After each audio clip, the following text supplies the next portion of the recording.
So, ladies and gentlemen of the jury, I must now send you away to consider your verdict on the charges brought against the defendant, Thomas King. She's there. Belle. Oh, you're right, love. Yeah. Listen, whatever happens, you have been amazing. Really? Yeah, of course you have. And Rachel's testing me yesterday. That's going to help too. And Amelia, she did her best today. It's up to the jury now, though, isn't it? No matter what we all think, they're the ones that get to decide. Right. Now we're all sorted, if we're all in agreement. Perhaps we could have a show of hands, see where we're at. 2 charges, one of assault, one of controlling and coercive behaviour. Show of hands for guilty. 6. Not guilty. OK. Seems we're pretty much split down the middle. So much for being in agreement. Looks like we're going to have our work cut out. Where to start? Perhaps at the beginning. When everything was OK. I was so excited. Asking the woman of my dreams to be my wife. So what went wrong? I suppose things just felt a little too much too soon. So you turned him down? In short, you told him no? Obviously, it wasn't the answer I was hoping for, but I wouldn't say I was angry. I just wanted to go off and lick my wounds. He was still upset about it. He was angry even. But I didn't want to leave it like that, and that's when I grabbed his arm and he pushed me away. It must have been enough to catch her off balance. She hit the side of her head. I felt terrible about it, we both did. But as Belle said herself at the time, it was an accident. Quite. And as it turns out, this wasn't to be the last marriage proposal. Only next time it would in fact be Mrs. King getting down on one knee. I guess a part of me wanted to put it right after last time. Because I turned him down. And I loved him. And he loved me. Or at least I thought. And things really were good for a while. Until the wedding day. It wasn't exactly what either of us were hoping for. He blamed me for it all. Like it was my responsibility because it was my family. We got through it. Belle had this letter from her mother to be opened on the day of her wedding. I knew how much it meant to her. So I went up to bed thinking that she would join me when she was ready. But she never did. No, he was quite clear. He said it was about time I did what he wanted. Our wedding night, and Tom told me to sleep downstairs. On my own. So, what do we think of this marriage proposal? Oh, too soon if you ask me, and clearly Belle thought the same. Well, on the other hand, when you know, you know. I mean, maybe Belle was just looking for something with a bit more wow factor. I mean, she clearly delivered with a proposal on ice. She certainly felt the need to impress him. Well, maybe she just wanted to show him how much he meant to her. After all, it stuck by her even after she'd knocked him back. Yeah. Well, you don't agree? I agree that it was too early for her to see him for who he really was, but there were clearly already signs. Oh, signs? Come on. I mean, show me a person who says that their relationship is plain sailing. I'll show you a liar. He made her sleep downstairs on their wedding night. Yeah, he was trying to do a nice thing for her. Giving her a bit of time alone with a letter that her dead mother had written that was to be read on her wedding day. A day that had already proved really stressful for both of them. I mean, families. Of course she felt a bit rejected when she didn't come up to bed. If this is as far as it went, then OK, maybe I'd give him the benefit of the doubt. What, do you think that's what I'm doing? Well, either that or you just don't understand. I'm clearly not alone. All I know is that this type of thing tends to start slowly, but these abusers know exactly what they're doing. Come on. When and who to charm and impress, but sooner or later, they're going to show their true colours. At least to the one who they claim to love the most. You seem something of an expert. Not an expert, no, but I am a woman, and it pays to be informed. Ah, because all abusers are men. Not all, no. OK, if we're going to talk true colours, perhaps we should remind ourselves exactly what type of person Belle was before she met Tom. Tell me about Gemma Andrews. At the age of 15, you were sentenced to 3 years in a youth detention center for her manslaughter. Must have had a serious impact. Of course. But that was such a long time ago. And I'm not trying to minimize what happened, but I am not the same person. I couldn't connect that history of violence to the Belle I knew and loved. Of course I was worried how he might react. And yeah, maybe I should have told him sooner, but it was never my intention to not tell him. Belle explained that she'd been on medication since the diagnosis. And though there'd been some ups and downs, she was confident that the medication was at the right level and working. And I took that to mean that the violent episodes had ceased and everything was okay. I believed her. I had no concerns about my medication at this point. It's been quite some time since my last lapse, and even if I did, my mental health team, they were just a phone call away. But there were occasions where I think maybe she would forget to take a medication. She could be pretty up and down.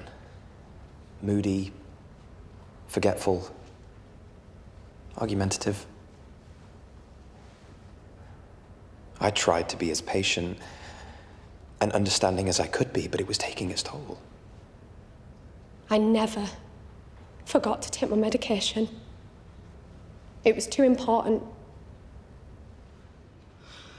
OK, folks, so here we have a qualified veterinary surgeon of good standing with a clean record. Which means nothing.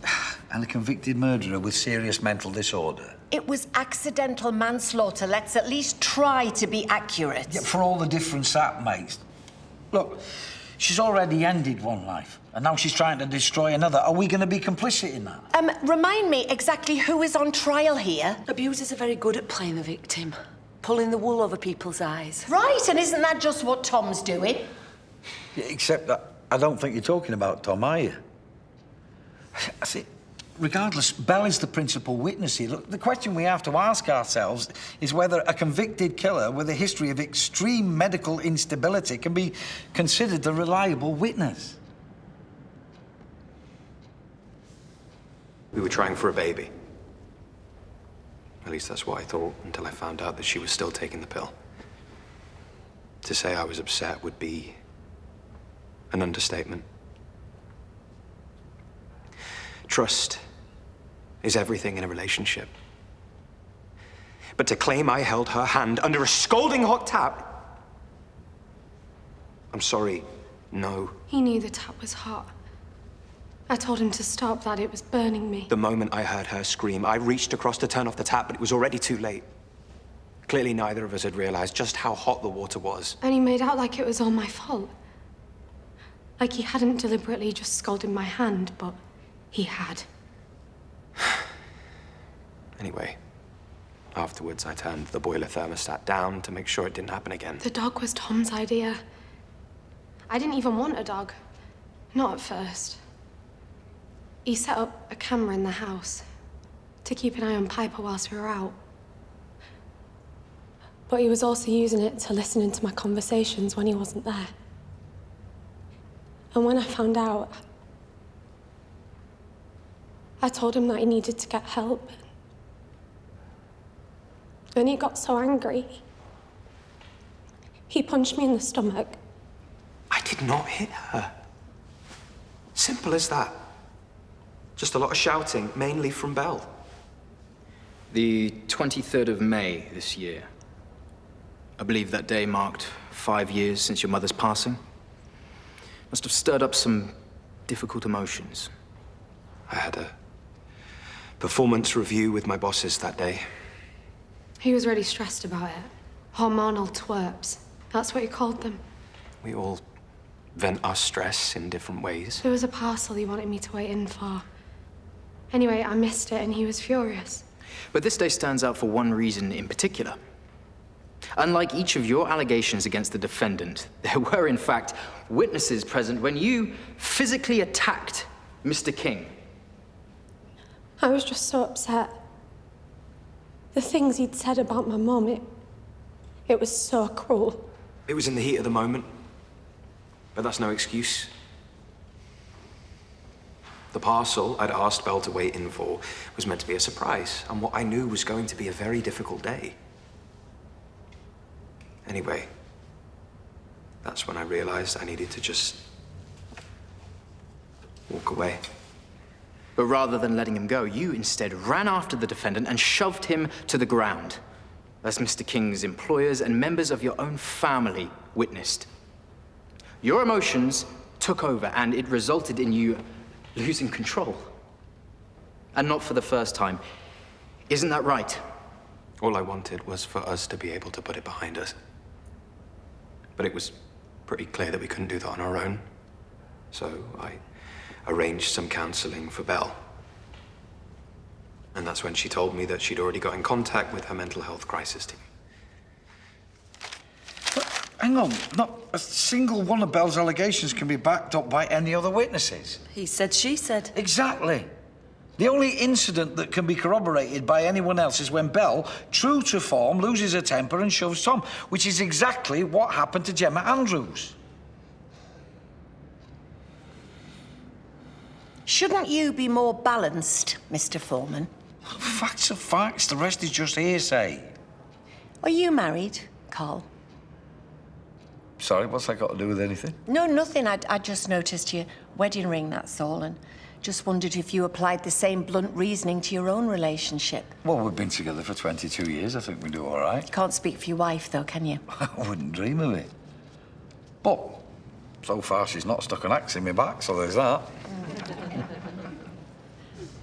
After the relationship had ended, must have been a relief when Tom finally seemed to have left the village. Not exactly, no. Because he was with Amelia at this point. So I was worried who was going to do to her what he did to me. So, when Miss Spencer wished to talk in private... I thought she'd finally seen through his act. But instead of Amelia turning up, it was Tom. And he locked the door behind him and took the key. I just wanted to talk. As difficult as it was, I was trying to move on with my life, and clearly Belle couldn't do the same. He then attacked me. Physically. And then made a coffee. Like it was nothing. And that's when I grabbed the shotgun. Suddenly she's pointing it right at me. I wasn't going to shoot him. I just wanted him to give me the key so I could get out of there. She got herself into such a state. I don't even think she knew what she was doing. I just ran. I knew he was coming for me. I couldn't exactly leave her like that. She still had the shotgun. Who knows what could have happened? I hid in my brother's flat. And I blocked the door with a chair, but he had an axe. And he just smashed his way through. I am sorry, but there was no axe. I just pushed the door open, and there she was, pointing the shotgun at me again. Only this time, she pulls the trigger. He had an axe. Luckily for me, the safety was still on. I managed to get the gun from her before anyone got hurt, or so I thought. He wasn't even angry anymore. It was worse than that. He was getting off on how scared I was, and if I hadn't... You weren't there. You didn't see what he was like. I turned to leave. And then suddenly there was this axe in my back. I don't even remember picking it up.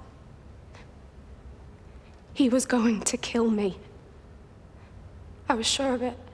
Rachel seemed to have some serious concerns about the nature of Belle and Tom's relationship. Well, she'd only met the man once, and she herself admitted that Belle never even suggested that he'd ever been abusive towards her. Yes, but it was clearly as much about what she was picking up from Belle, not to mention what Belle's cousin told her. But if Tom's the abuser that Belle claims he is, why didn't she just talk to somebody? It's not like she didn't have an opportunity. Where do you want me to start, eh? Because she felt trapped, because she was terrified about what he might do? Because, in spite of everything, she still loved him. Is that what you're saying?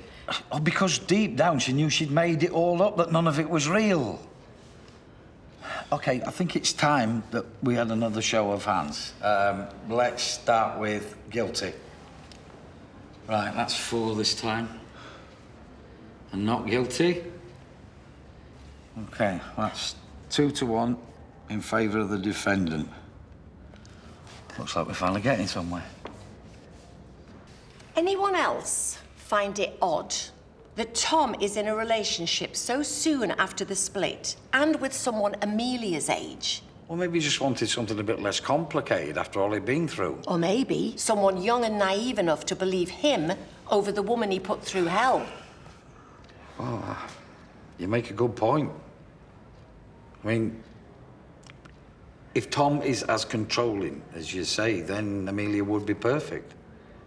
Young single mother struggling to make ends meet with no real family near her, unlike Belle. And just because Tom didn't abuse Amelia, and let's be clear, we're not certain about that, doesn't prove that he didn't do those things to Belle. Domestic abuse can and does happen to anyone. In fact, at least one of us around this table has probably had experience of it one way or another. We know Tom was keen to start a family. And maybe that was part of what drew him to Amelia. Because with her and her daughter, that's like a ready-made family.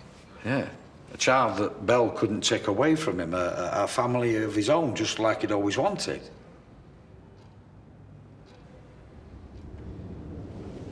When I found out we were going to have a baby, that we were going to be a family, it was everything I ever wanted. What I thought we both wanted. Then came the news that your wife had miscarried. Suddenly, everything I'd imagined, everything I'd dreamed of was gone. I was devastated.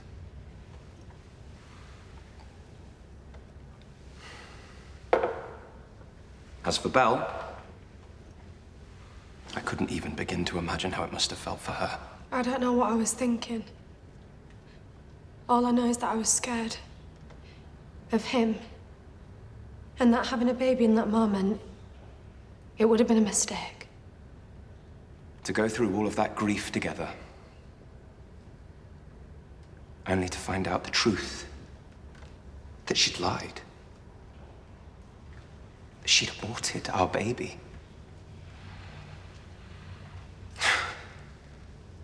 Well, that's when I realized that our marriage was over. She lied to him over and over, and they weren't just little lies. I mean, all right, if he was controlling her or abusing her or whatever. That's still abuse, Carl, just to be clear. Yeah, but it doesn't make it right, does it, the things she did? Lying, the abortion, the pill. Do you know something? I'm just going to get some fresh air.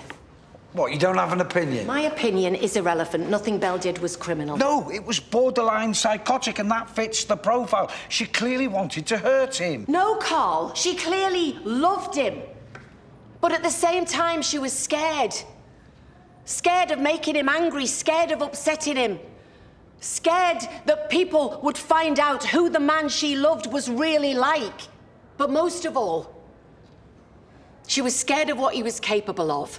Can you imagine what that's like? And each new day that passes while she tries desperately to think of new ways to keep him happy, he gains a little bit more control, climbs a little bit further into her head, till one day, she can't remember what life was like before he was there.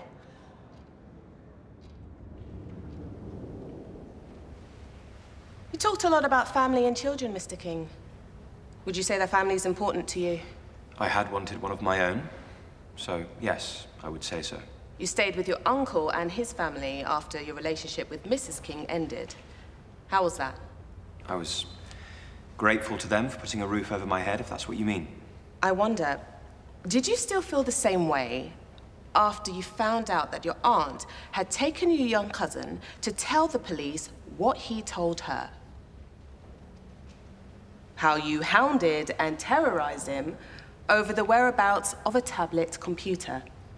The very same tablet you'd in fact told the police you'd lost. Because I had. Or perhaps more accurately, attempted to dispose of. How must it have felt, do you suppose, for a young boy to unwittingly stumble upon his cousin smashing up said tablet in a fit of utter rage? As I said to the police, that never happened. I wonder what was on that tablet to have provoked such extreme behavior. It's rather a pity that your uncle's home wasn't rigged up with cameras too. Start with the puppy cam. Then there's the CCTV cameras monitoring the outside of the house, the motion sensors fitted to all the windows. It's not a crime to be security conscious. How about the tracker you secretly installed on your wife's phone? And the tiny, almost undetectable screw-head cameras you concealed in every room, including the bathroom. Did your wife know about those too? The same cameras responsible for the video footage you hid from the police on the tablet you claimed you lost. Again, it's not a crime to install cameras in your own home. Except it was no longer your home, was it? Those cameras were in fact installed after you had moved out, after your marriage had ended. No. Fortunately, the police were able to recover your missing tablet and its contents. Video footage all indeed recorded after you had moved out, proving beyond all reasonable doubt that not only were you lying to the police when you claimed you had only installed one camera, of which Mrs. King was aware, but that you knowingly withheld evidence. Ladies and gentlemen of the jury, ask yourselves, are these the actions of a man whose only motivations were safety and security? After you've considered that, ask yourselves, just what else might Mr. King have lied about today? Pretty fun at first, being able to watch Pipe on the puppy cam whilst we were out. But it stopped being fun when I realised it wasn't just the dog Tom was keeping tabs on. The camera was for the dog, and the dog alone. The fact is, Belle could have just as easily caught me having a private conversation. Maybe she did. I even thought he had access to my laptop, after he pretty much threatened that private photos on there, photos that he had taken, could easily fall into the wrong hands. I don't recall making any such threat. Now, if I did mention the photos, it would have been for Belle's own protection. I know I was always on at her about installing security updates on her laptop, but again, not for my benefit. So when I found those tiny cameras in the house, I felt sick. Because I didn't know how long they'd been up there, or how many more there were. And I finally thought I was free of him, but he could never let me go. It was only ever about keeping Belle safe. I was her husband, and I realize it might sound a little old-fashioned, but, well, I saw that as my responsibility. And it was a responsibility I took seriously. Still can't wrap my head around all those cameras he had. Just watching her. I don't know about any of you, but a couple of years ago, we got one of those video doorbells, you know, the ones that connect to your phone. So I checked mine in the break, just to make sure my husband had walked the dog. But if I'm honest, they can be a bit addictive. That little hit of power that you get. But when does it stop being something that is a little bit embarrassing to admit and becomes something else entirely? I'm not exactly sure where that point is, but I think we all recognize when a line has been crossed. And without a doubt, Tom crossed it. I think that maybe we should take a little break.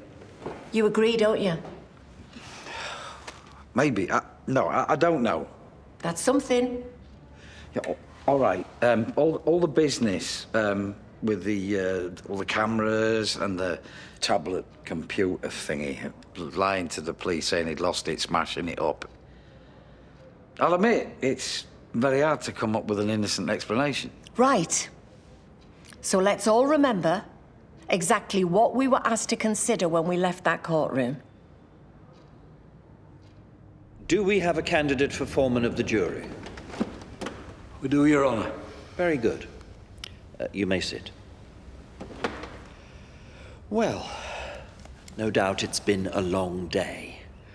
But, having heard the case for the prosecution and the defense, and all the relevant points of law upon which your deliberations must rest, once again, may I remind you that in a case such as this, the prosecution has no choice but to rely on a good deal of circumstantial evidence.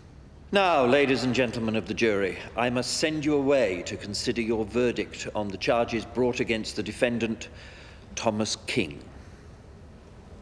Thank you. Has the jury reached a verdict upon which you are all agreed?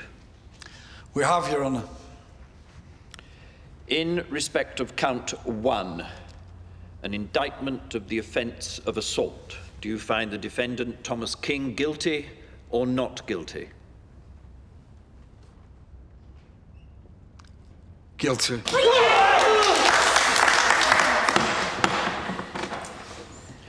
In respect of count 2, the offence of controlling and coercive behaviour, do you find the defendant, Thomas King, guilty or not guilty? Guilty. Is that the verdict of you all? Yes. You may sit.